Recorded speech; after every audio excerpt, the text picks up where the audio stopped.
Ngayon, tapos na ang 5 minuto. Ang unang grupo ang magbabahagi. Ako ito naman po ma'am, ano ang mga papel ng teknolohiya sa paghahatid ng mga gawain sa kurikulum?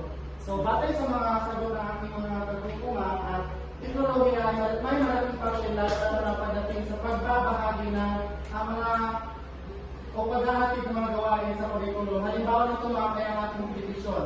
So, mas mapadali natin ang ating pag-access ng mga PPT at hindi na tayo mahihirapan pa sa paggawa ng visual aid at dahil dito mas mabilis at maging accessible ang ating mga ginagawa.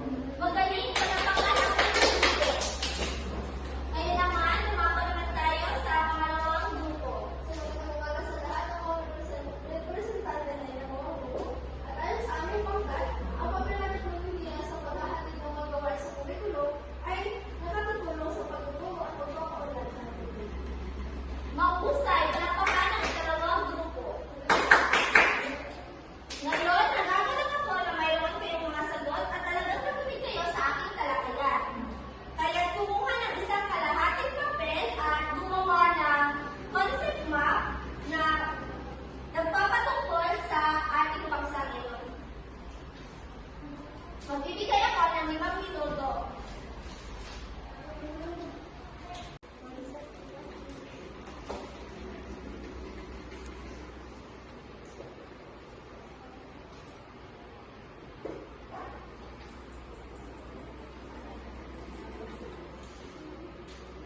Sa 5 minuto, ipasa na ang inyong mga papel sa harapan.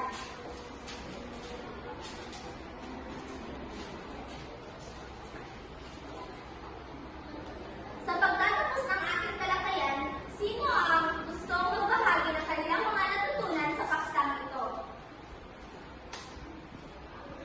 John Rick? Ang mga natutunan ko sa yung tinalakay namin tungkol sa paghahatid ang papel ng teknolohiya sa paghahatid ng kurikulum ma'am. Ang natutunan ko ay mahalagang gampanin ang teknolohiya, lalo-lalo na tayo ay nasa technological advancement na po ma'am. At kaya dapat natin itong i-adapt para na rin mas magiging mabisa tayo guro sa hinaharap. Mahusay, John Rick. So, tama si John Rick. Sa kabuuan, ang pagtutupad ng teknolohiya sa kurikulum ay nagbibigay ng mga oportunidad upang gawing mas kaaya-aya, engaging at epektibo ang proseso ng pag-aaral. Ito ay nagpapalawak ng kaalaman